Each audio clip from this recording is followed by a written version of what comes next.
हम पढ़ने जा रहे हैं इलेक्शन कमीशन के बारे में। इलेक्शन कमीशन की स्थापना हुई थी 25 जनवरी 1950 को। यह संविधान के भाग 15 में है, आर्टिकल 324 से 329। 26 नवंबर 1949 में अनुच्छेद 324 लागू हुआ। 25 जनवरी को बनाया जाता है राष्ट्रीय मतदाता दिवस, नेशनल वोटर डे 25 जनवरी। चुनाव पीड़ित वर्ग का हथियार है, अंबेडकर ने कहा। यह कथन आर्टिकल 324 मुख्य चुनाव आयुक्त एवं अन्य चुनाव आयुक्त की नियुक्ति से संबंधित है। राष्ट्रपति द्वारा नियुक्ति। योग्यता क्वालिफिकेशन है IAS होना चाहिए। कार्यकाल चीफ इलेक्शन कमिश्नर का कार्यकाल 6 साल का या फिर 65 वर्ष।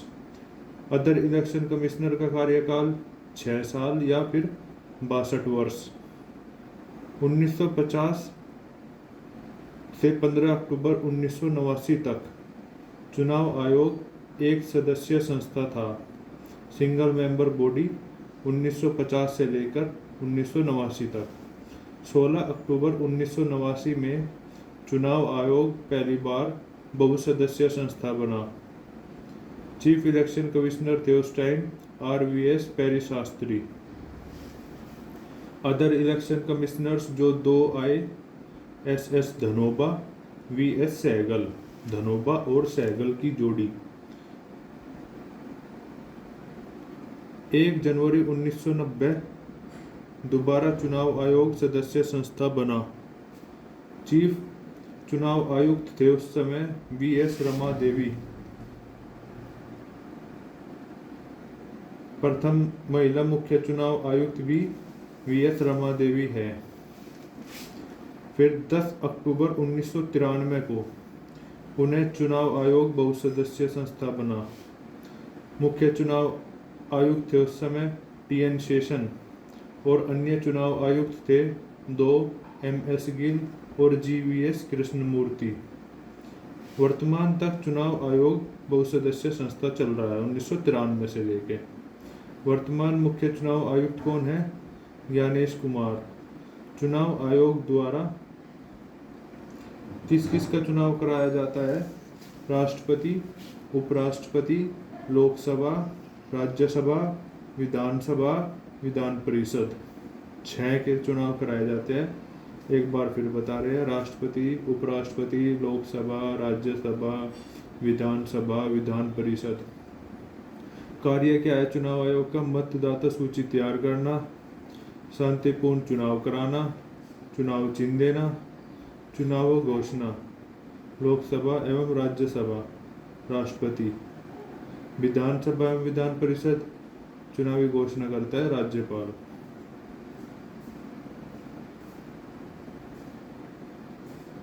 स्थानीय चुनाव, लोकल इलेक्शन। राज्य चुनाव अनुच्छेद 324 किससे संबंधित है? चुनावों का अधीक्षण, नियंत्रण और निर्देशन।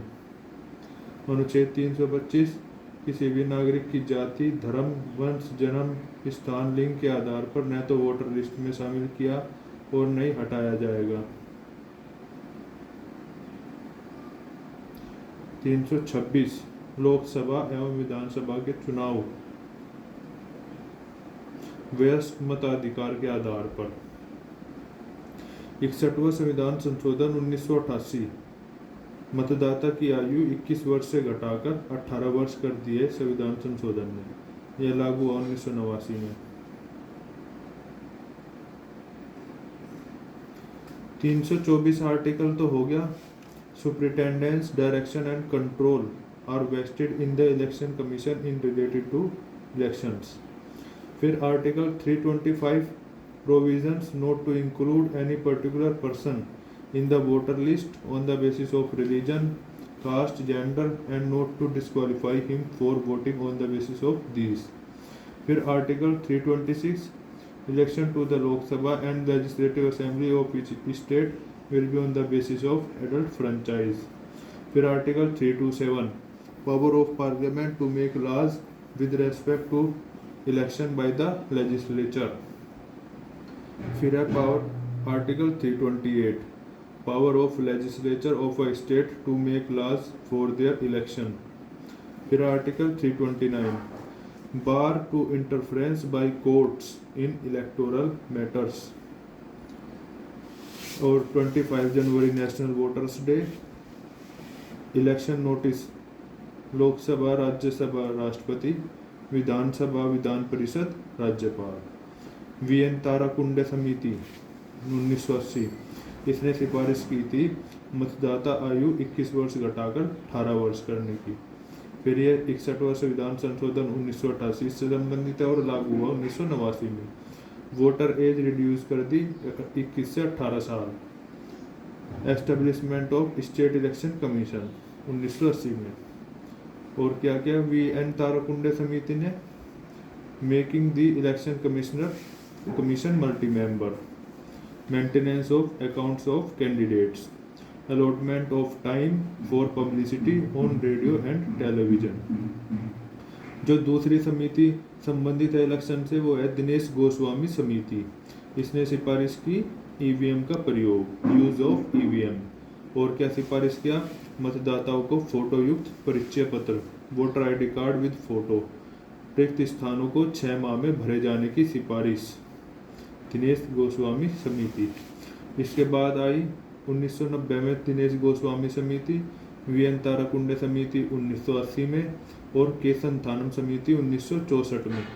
इससे पहले आई है, सबसे पहले यही आई है 1964 में केसनथानम समिति। उम्मीदवारों के न्यूनतम शैक्षिक योग्यता की सिफारिश की है केसनथानम समिति ने। Minimum educational qualification recommended for the candidates by K Santhanam समिति।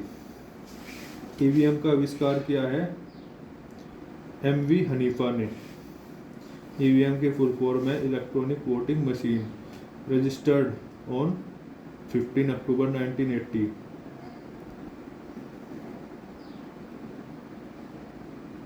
इसको प्रेजेंट किया जाता है इलेक्ट्रॉनिक कॉरपोरेशन ऑफ इंडिया द्वारा। इसका सर्वप्रथम प्रयोग किया गया 1982 में केरल विधानसभा चुनाव में थरूर विधान क्षेत्र के कुछ पोलिंग स्टेशनों पर। कौन से विधानसभा क्षेत्र? थरूर विधानसभा क्षेत्र। 1998 में राजस्थान, दिल्ली, मध्य प्रदेश के विधानसभा चुनाव में पहली बार ईवीएम का प्रयोग विभिन्न निर्वाचन क्षेत्रों में किया गया। जून 1999 में गोवा विधानसभा का संपूर्ण चुनाव ईवीएम से कराया गया। फिर मई 2004 में 14वीं लोकसभा चुनाव ईवीएम से कराए गए। ईवीएम की बैलेटिंग यूनिट में 16 प्रत्याशियों के लिए प्रावधान है। बैलेटिंग यूनिट में a single EVM can record a maximum of 3840 votes. 3840 vote डाल सकते हैं ईवीएम से। भारत ईवीएम को नेपाल, भूटान, नामीबिया, फिजी और केनिया जैसे देशों को सप्लाई करता है। ईवीएम का निर्माण भारत इलेक्ट्रॉनिक्स लिमिटेड बेंगलोर और electronic corporation of India limited Hyderabad द्वारा किया जाता है। सरकार द्वारा 2014 में लोकसभा के चुनाव में प्रत्याशियों के चुनाव में अधिकतम खर्च लोकसभा के लिए 40 लाख और 70 लाख कर दिया गया है, जबकि छोटे राज्यों में 54 लाख कर दिया गया है। विधानसभा चुनाव के लिए 16 लाख से बढ़ाकर 28 लाख किया गया। पूर्वोत्तर और पर्वतीय राज्यों के लिए 20 लाख रुपए किया गया।